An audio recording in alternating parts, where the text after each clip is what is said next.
राम राम सभी को। टोन थोड़ा सा बदल दिया हूँ। देखो, धैर्य और समय दो सबसे शक्तिशाली योद्धा है।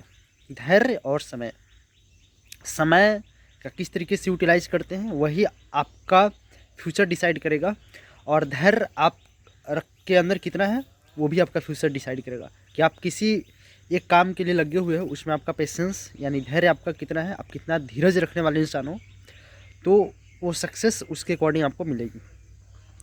बिहार एसएससी एस्पिरेंट्स में खास करके बात कर रहा हूँ। बिहार एसएससी कहने का मतलब है कि बिहार के जितने भी स्टूडेंट्स सरकारी नौकरी का ख्वाब देखते हैं उन सभी से बात कर रहा हूँ मैं अभी यहाँ पे बैठ करके। ठीक है, बीएसएससी में जो मैक्सिमम बिहार के एस्पिरेंट फॉर्म भरे होंगे जो गवर्नमेंट जॉब की इच्छा रखते हैं, है ना। बहुत तो नहीं रखते, वो भी भरे होंगे।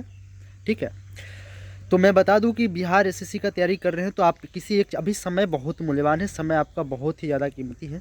समय को यूं ही बर्बाद ना करें, क्योंकि बिहार एसएससी है दोस्तों, आप सभी समझ रहे हो किस तरीके का इसका इतिहास देखोगे तो बहुत ही बुरा है इसका इतिहास। और अभी तक देख रहे हो जनवरी आने को है, दिसंबर हो गया आज ख़त्म, आज कल तक के बाद दिसंबर ख़त्म हो जाएगा, 2024 आ जाएगा। बट अभी तक कोई भी क्लेरिफिकेशन हम लोग को नहीं दिया गया है बिहार एसएससी एग्ज़ाम डेट को लेकर के। तो कहीं ना कहीं ये चीज़ें कन्फ्यूजन बना हुआ है, इससे तैयारी पे इफेक्ट पड़ता है। लेकिन जो इसमें से रियली में सिलेक्शन लेने वाले स्टूडेंट्स हैं, ऐसा नहीं कि सिर्फ आप बिहार एसएससी की तैयारी करोगे। अभी तो 99% स्टूडेंट चाहते हैं कि किसी भी गवर्नमेंट जॉब में मेरा हो जाए, लेकिन सभी जॉब का तैयारी करोगे तो आपका सिलेक्शन किसी भी एग्जाम में नहीं होगा, ये भी सत्य है। तो बिहार एसएससी वालों के लिए मेरा एक रिक्वेस्ट है कि अगर आप बिहार एसएससी की तैयारी करो तो मैं जिस एग्जाम के बारे में बता रहा हूँ उस एग्जाम का भी फॉर्म आप फिलअप करो। एक वैकेंसी आई है DSSS में, ठीक है, दिल्ली सब ऑर्डिनेट्स और सर्विस सिलेक्शन बोर्ड की तरफ से आया है। बहुत ही ग्रुप डी लेवल की, ग्रुप डी की नहीं है, ग्रुप BC की वैकेंसी है। और उसके बाद UPSI में जो लोग डिफेंस से जिनका फिजिकल वगैरह अच्छा, वो UPSI का भी फॉर्म भरो। ये नहीं कि बिहार एसएससी के भरोसे बैठोगे, कुछ नहीं होने वाला है। अगर आपका इसमें सिलेक्शन हुआ तो सोचो थोड़ा देर के लिए अपने से, आप ये कॉन्फिडेंस रखना अपने आप में ठीक है कि हाँ मेरा हो ही जाएगा, मैं किसी एग्जाम की तैयारी नहीं करूँगा, लेकिन ज़्यादा ओवर कॉन्फिडेंस होना कभी कभी खतरनाक हो जाता है हमारे लाइफ के लिए। तो ओवर कॉन्फिडेंस नहीं होना है। आप इस तैयारी को करो, आप मैथ पढ़ ही रहे हो, GK GS पढ़ ही रहे हो, बहुत अच्छे से पढ़ रहे होंगे GK GS, और रीजनिंग पढ़ ही रहे हो।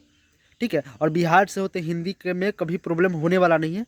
तो जब ये चारों सेक्शन किसी अदर एग्जाम में आ रहे हैं और लेवल सेम है, लेवल इससे सेम नहीं, लेवल इससे लो ही होगा, नहीं तो इसके इक्वल में होगा, इससे ज़्यादा लेवल अप हो नहीं सकता है। तो उस एग्ज़ाम का तैयारी करने में, उस एग्ज़ाम का फॉर्म भर के उस एग्जामिनेशन में पार्टिसिपेट करने में क्या बुराई है, सो हमें बताओ तो आप लोग। कोई बुराई नहीं है। तो बिहार एसएससी के जितने भी स्टूडेंट्स हैं सभी लोग DSSS का फॉर्म फिलअप करो। DSSS में क्या है कि मैथ का वेटेज सेम होता है जैसे कि बिहार एसएससी में है। उसका रीजनिंग का लेवल सेम है, बहुत अच्छा, मतलब कि नॉर्मल लेवल का रीजनिंग आता है। और GK GS तो बात ही मत छोड़ो, आप लोग बिहार एसएससी का तैयारी करे हो तो GK GS हलवा है, अगर इसका तैयारी करो तो इससे हलवा नहीं है। उसके बाद अब रह गई हिंदी और इंग्लिश। तो इंग्लिश को लेकर के आप इतना टेंशन नहीं लेना, बिहार के स्टूडेंट्स, बिहार के योद्धा है हम लोग, घबराते नहीं इंग्लिश से। इंग्लिश को अच्छे से पढ़ रहे हैं, इंग्लिश के ऊपर मैं बहुत अच्छे से डिटेल में वीडियो बना दूंगा कि क्या क्या पढ़ रहे हैं, कहाँ कहाँ से पढ़ रहे हैं। इंग्लिश उतना हार्ड नहीं आता है DSSS में। ठीक है, तो DSSS का तैयारी करने के लिए आप लग जाओ आज से, मतलब कि तैयारी करने अलग से नहीं करना है, अलग से आपको बस आधे से 1 घंटे इंग्लिश पे देना है। बाकी किसी भी सब्जेक्ट पे आपको फोकस नहीं करना है, किसी भी सब्जेक्ट पे फोकस नहीं करना है। और संडे को आपको क्या करना है, एक मॉक टेस्ट, संडे को एक मॉक टेस्ट DSSS के नाम छोड़ देना है। ठीक है, संडे को जैसे खेलने कूदने या किसी और एक्स्ट्रा जो काम के लिए जाते हो तो उसको छोड़ करके DSSS का एक मॉक टेस्ट लगा लेना है, 1-2 मॉक टेस्ट लगा लेना है, मोर देन इनफ है। बाकी जो बिहार एसएससी का तैयारी कर रहे हो सेम इसमें काम देगा। 1 घंटे आपको इंग्लिश पे एक्स्ट्रा फोकस करना है और मॉक टेस्ट लगाना है। मॉक टेस्ट में जितने 25 क्वेश्चन 30 क्वेश्चन जो भी है, ठीक है, या 40 क्वेश्चन, उस इंग्लिश के मॉक टेस्ट को, सारे इंग्लिश के पेपर को एनालिसिस करना है। जो वर्ड जिसमें नए नए वर्ड्स हैं, उसके हिंदी आपको नहीं पता है या साइनो एंटो नहीं पता, उसको सादे पेज पे लिखो और उसको चिपका दो वॉलपेपर पे, वॉल पे। ठीक है, और पर डे देखते रहो। तो ये सब चीज़ें ज़्यादा नहीं है, हम लोग बिहार वाले हैं, ऐसे नहीं है यार कि हम लोग से इंग्लिश नहीं होगा, इंग्लिश की वजह से हम लोग किसी दूसरे एग्जाम का फॉर्म नहीं भर सकते हैं और तैयारी भी कर सकते हैं और निकाल भी सकते हैं उस एग्ज़ाम को। ठीक है, तो अगर आप बिहार एसएससी के भरोसे बैठते हो तो कहीं ना कहीं मेरे अकॉर्डिंग नाइंसाफ़ी है और आप अपने आप से धोखा दे रहे हो बिहार एसएससी के साथ। जो उससे रिलेवेंट सिलेबस जिस एग्ज़ाम का मैच कर रहा है उसका फॉर्म भरो और उसका भी तैयारी करो, क्योंकि आजकल अनसर्टेनिटी बना हुआ है। आप ये नहीं कि एक ही रास्ते पे चलोगे तो वो रास्ता आपको वहाँ तक ले ही जाएगा, आपको अलग अलग डाइवर्जन देखना पड़ेगा, अलग अलग जगह पे आपको घूमना पड़ेगा कि क्या ये सही है, ये सही, यहाँ से शॉर्ट रास्ते जा सकता हूँ, यहाँ से जा सकता हूँ, ये सब चीज़ें देखना होता है। रास्ते में भी यही नहीं देखते हम लोग, शॉर्ट रास्ता ढूंढते, कि किस रास्ता से जल्दी पहुंच जाऊंगा मैं, है ना।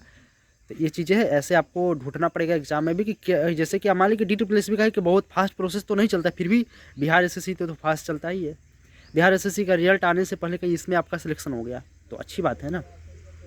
तो प्लीज़ मेरी बात को समझो और आप लोग जाओ, और इससे रिलेटेड करंट अफेयर्स उसका जो भी अपडेट होती है गवर्नमेंट जॉब से रिलेटेड उसको पाना है तुरंत, क्विक अपडेट।